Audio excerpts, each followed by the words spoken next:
Hi. Today's video has been somewhat very requested. I mean, requested by like the handful of friends on Facebook.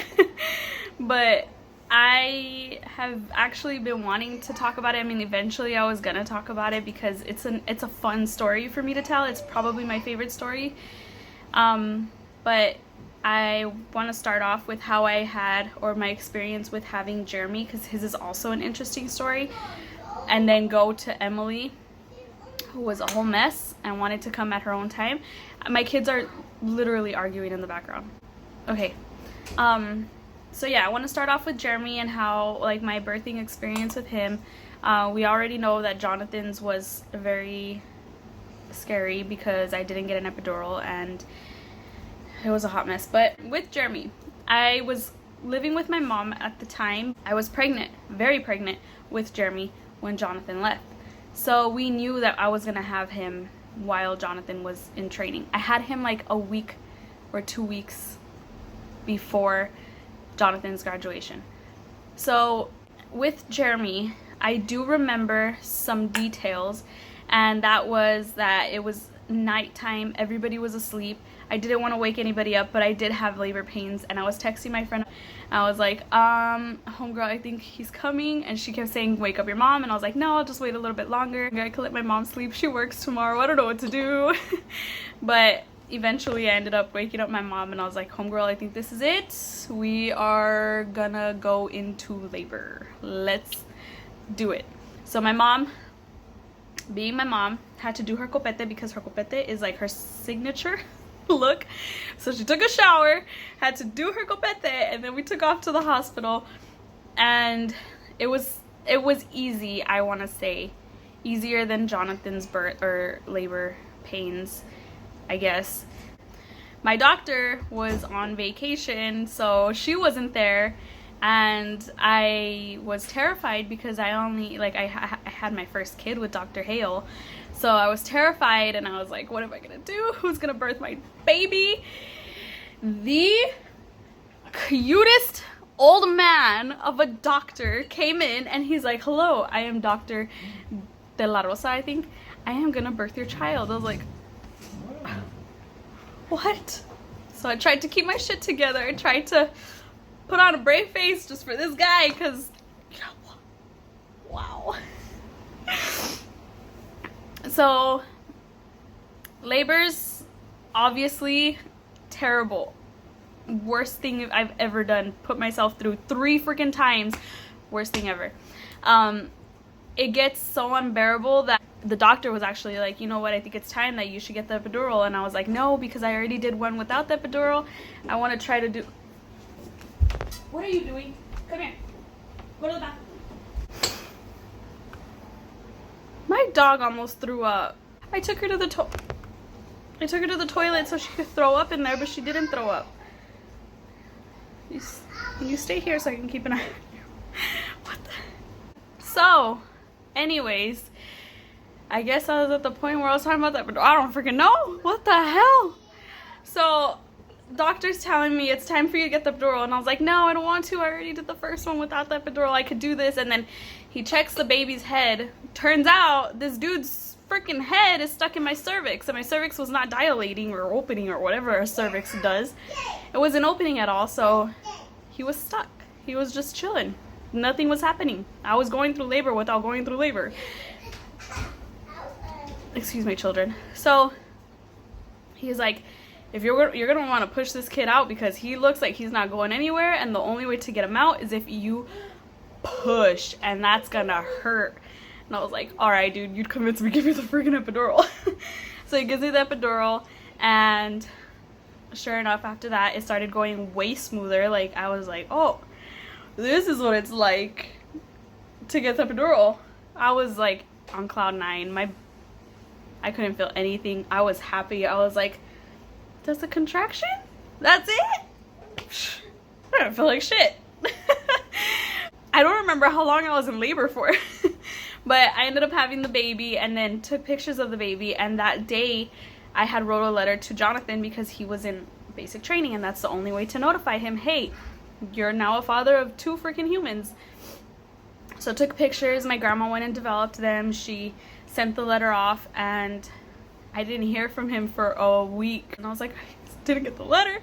What if he doesn't know? And what if he's like scared that I'm not sending him anything? And turns out he was in Beast Week, which is a week where you're in the wilderness and you have no contact with the outside world. You're trying to survive with your Air Force humans.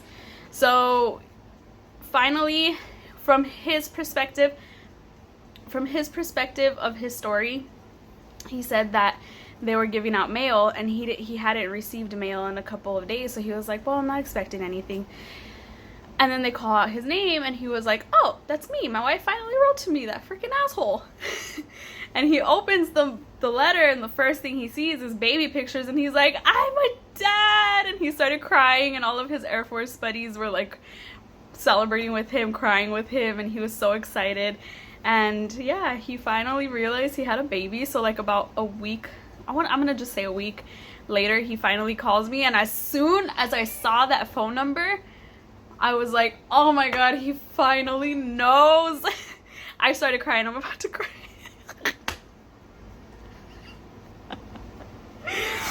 Ah! So yeah, I started crying. I was like, we have a good baby. He's so chill. This dude doesn't cry. He just lays there, and I have to wake him up to feed him. He doesn't wake up. He likes to sleep. And he is still the same way now. Jeremy is such a cuddle bug. He loves to sleep. He loves to, if you offer him arms, he will run into them and he will nap with you for as long as you want to be napped with. He's such a good kid. Well, I mean, he's a traviesito right now, but like, he's such a good kid. That's Jeremy's story. Now to complicated little Miss Emily, who has to have a freaking bang everywhere she goes and everything she does. Emily was born in Alaska. Our first duty station was Alaska, and I didn't expect to have a whole freaking child there. Like, barely expected to ever be in Alaska, let alone birth a kid there. So in Alaska, it was October. October is usually when the first snowfall happens, so it wasn't snowing yet, it was just cold. With Emily, I had a lot of like scares. Like, she just wanted to come out all the time, and I would call my midwife because our hospital was like 30-40 minutes away, so I never wanted to just get up and go to the hospital and see if I'm okay. So I just kept calling. I'm like, this is happening, what do I do? And they're always like, oh, it's just Braxton Hicks, go ahead and lift up your feet, take a bath, drink a lot of water, you'll be fine, she's not coming yet. And I'm like, okay, cool. So I would do that. So the actual labor pains, I was like, no, I think I'm cool. I think I just need to take a bath, drink some water. So I told my husband's like, you do this all the time. I'm like, I know. So I'm just gonna do what they're gonna tell me to do anyway. So I got a whole bunch of water, a huge jug of water. I lifted my feet. I went to take a nice warm bath, and I called my mom. It was like 2 in the morning. It was like 1 in the morning. I called my mom and I was like, listen up, I think your granddaughter is coming today. My mom was very excited. She was already at work. We were 3 hours behind, I want to say. So she was already at work. We're getting ready for work. 2 o'clock rolls around and still getting contractions. 3 o'clock rolls around. They're getting even worse. Like 3:30 rolls around and I'm like, okay, we gotta go to the hospital. I call my best friend Stella. Hi, Stella. I call my best friend Stella and I'm like, look, I think I'm gonna go into labor. Can I bring you my kids? We had already had a whole plan. She was gonna call into work if it was on a weekday.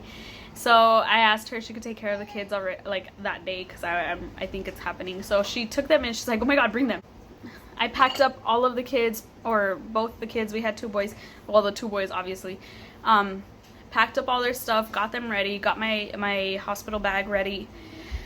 and took the kids to Stella's house, and I could not get out of the car. Like, I was in so much pain, and I like opened the door, and then Stella, CJ, and Jonathan, I think CJ, which is her husband, was there at the door, and they were like, don't get out of the car, stay there, I don't want you to shit a kid right here. So I stayed in the car, and I was like, oh my god, we need to go, we gotta go. It's like 4:30. Like, it took me a while to get ready because I didn't want to just up and go, and plus it was cold, so we had to layer up. So it was like about 4:30. We ended up leaving like at 5. I'm getting my times wrong. I know that we left base at like 5:15, 5:30. I don't know. We probably left my house at 4:30 to go to Stella's house. Left the base by like 5:15. Started driving, and it was bad. I was just in every position that you're not supposed to be in the car. I was talking to my mom, and I was like freaking out, like, Mom, it's happening, she's coming, and I don't know what to do because the hospital is so far away. What do I do? So my mom's like, you guys need to call 911. So my husband calls 911. He was like the calmest person in the world. Everything that I was saying, he was just repeating to the dispatcher, and the dispatcher was like, okay, well, you guys need to be on the lookout for a ambulance because there's one waiting for you on the highway. In Alaska, we went from Eielson to Fort Wainwright. It's a whole lot of nothing up until you hit the North Pole. Even then, like, it's North Pole, blink, okay, it's gone. So it's a whole lot of nothing. It is dark, there's nothing but forest. It was the first day of snowfall, so we couldn't see really anything. We weren't even really thinking about looking for anything. So I'm sitting there and I'm like, I'm not looking for nobody. I'm gonna be trying to get this kid to not come out. So my birthing positions were probably the best birthing positions I've ever had when delivering a child, and I swear by it. Like, if anybody is having a kid, you need to do this in the hospital. Yes, I'm gonna demonstrate. Let's pretend there is a chair right here. So this is how you're sitting regularly in a car, right? So I was like this, hugging the chair. I was like this, hugging the chair with my legs. I'm in my pajamas, my legs like this on the chair. And I was just grunting. I wasn't yelling. I was just like, so Jonathan was like, ma'am, I'm gonna probably need a priest when we get there. But he was so, it was cool. He was so calm. Props to the dude, because I would have been freaking out. We're supposed to be looking for an ambulance. I didn't want to be looking for anything. I was just trying so hard not to shit out a kid. And I remember the dispatcher saying, you need to turn back. She's like, you guys should turn back. You guys probably passed the ambulance already. Try to go look for it. And I was like, no, like, let's just go to the hospital. I mean, if we see it, we see it. If we don't, we don't. Let's just go to the hospital. Just keep going. Jonathan's going like 75, 80. He told me that that's what he was going. And I was like, that's it. Just kidding. But, so yeah, they knew, like, the cops knew, everybody knew that there's a Jeep going to Fort Wainwright with someone in labor. Within the 30 minutes that it took, I gave birth to that kid, and it happened fast. I was sitting down regular. I had 2 pairs of pants on. I still have the pants that I was wearing. I was sitting down now on the edge of the seat of the passenger seat. I was now sitting on the edge of it, and I was just holding onto the dashboard, holding onto the middle console. My husband's talking to 911, and I'm just like, I think it's happening. My water's gonna break. And sure enough, within an instant, my water breaks. And I was like, oh my god, my water just broke. And Jonathan's like, oh my god, her water just broke. And mind you, we're in a whole Jeep. So it's just everywhere. So the dispatcher's like, you need to take your pants off, take your pants off. I was like, I'm wearing 2 pairs of pants, one of them are leggings. So I was struggling trying to take my pants off. Like, not even a minute later, Emily just shot out. The most easiest birth ever. She just came out. And I was like, oh my god, she's in my pants, because I hadn't gotten my pants off all the way. So I'm like, oh my gosh, she's in my pants. And then Jonathan's like, oh my gosh, she's in her pants. Get something, get a shirt, get a towel, get whatever's in the back seat. So I reached to the back seat. I hadn't taken her out yet. I'm just like, so I reach to the back seat, I get a sweater, and then I scoop her in the sweater, which it was my kid's sweater, so it was a tiny one. And it's snowing, it's cold, and this poor newborn child. And she comes out, I mean, I pick her up, and I'm holding her, and I try, like, taking a boob out to, like, see if she's hungry or something. Like, homegirl, I'm starving. Do you want to stop by McDonald's or something? Because that was a lot. I'm trying to feed her. She doesn't want to be fed. She's just like, what just happened?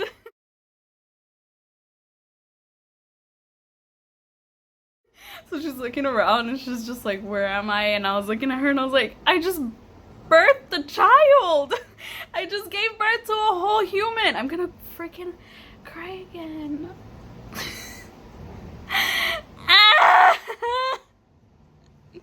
Don't look at me. Okay. So yeah, I'm just looking at her. My mom was on the phone and she's just like crying. She was with her coworkers. She has me on speaker and I was like, Mom, I had your baby. I had your grandbaby. And then she's all crying. Her coworkers were all crying. Everybody was gathered around like if it was a movie. And I could hear all the little old ladies crying. And we get to the hospital, or to the gate. Now on military bases you need an ID to get in. And my husband just, like, as soon as he pulls up, he didn't want to look for his ID, so he just looks at the guy. He's like, hey, my wife just gave birth. And instead of being like, oh, okay, pass on through, this guy's like, really? And he's trying to look, and my husband's like, can you not? She's half naked. So he's like, okay, go. The hospital is, like, right by the gate, thank God. So we ended up making it to the hospital really quick. And when we got to the hospital, everybody was waiting outside. There was like a whole team waiting outside for me. And they opened my door and they're like, with the blanket, like, okay, hand me the child. And I'm like, there's a whole umbilical cord and a placenta. Like, it's still inside of me. I'm trying not to birth the placenta right now. And they're like, oh shoot, okay. So they helped me get out of the car and sit us both down. They wrapped us up in like a whole bunch of warm blankets and they sit us down on a wheelchair. And then, like, the nurses were so impressed. They were like, I can't believe you just birthed your child in the car. And I'm like, you're telling me I just birthed my child in the car? What the heck? It's still so surreal. Like, I'm like, I really did that by myself. Gave birth to a whole human by myself in a moving vehicle. And so they took me upstairs. The doctor comes in and she's like, well, let's deliver this placenta. You did all the work for me. Thank you. And I was like, you're welcome. We deliver the placenta. I finally got to see my placenta because I've been wanting to. I want to know what it looks like. I want to know how big it is. Like, it's so cool. It's so interesting to me. So they finally let me see the placenta. That was cool. And they were like, you basically did all the work. You're fine. There was no stitches needed. So they're like, go on to the room, relax, rest, call your babies, let them know that you have a baby, and yeah, we'll let you guys go tomorrow. So I was like, perfect. So we go to the room, go to sleep. I remember me and Jonathan reminded me last night that we remembered that Emily was also a chill kid. She's not now. She's terrible. But she was also a chill kid. She was just laying there. She was happy. She, like, since the moment I birthed her, she was just like, wow, we did that, Mom. And I was like, yeah, we did, homegirl. Yeah, we did. So next day happens. Stella has all of my kids, and okay, well, 2 of them. I keep saying all of them. There was only 2, but she brings them to the hospital, and she's so cute because she took them to go get Emily a gift, so that way they gift her, and then from Emily bought the boys a gift so Emily can gift them so they could be happy. Didn't work. Jeremy was not having it. I have a picture. I'm probably gonna insert it. Jonathan, on the other hand, little Jonathan, he was like, be careful with my sister. Oh, be careful with her. Don't drop her. It's okay. Here, hold her. Like, he was so cute. He was the perfect big brother ever. And within like maybe a couple of weeks, maybe even like 2 months, Jeremy finally started warming up to her. It took him that long. Like, he was so mad that he wasn't the baby anymore, so it took him a while to finally warm up to her. And yeah, now, I mean, that day when we got released, the doctor came in and she's like, I just wanted to let you guys know I did not take credit for this birth. And I was like, what do you mean? She's like, where it says attending physician, it says Heather Renee Amaro. So it says on the birth certificate that I delivered my own child. That's awesome. That's the first kid I've ever delivered. Like, I want to make it a goal to be a midwife in my life, and like, I can say the first child I ever delivered was my own daughter. That's awesome.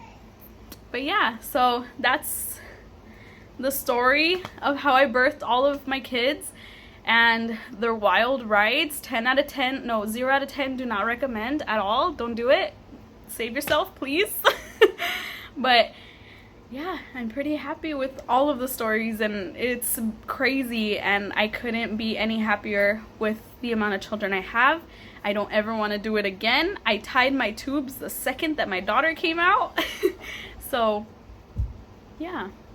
Thank you guys for watching my video. I hope you guys enjoyed it. If you have a crazy birth story, or even any of your guys' birth stories, like anything that you remember, any of your details, comment them, because I love hearing how people birthed their kids, like what they went through, how long it took, if you remember that, because like I definitely don't. I mean, I only remember Emily's because it just happened so fast. She was born exactly at 6 in the morning, by the way. So yeah. If you guys have your stories, leave them down below, and I will see you guys next Wednesday.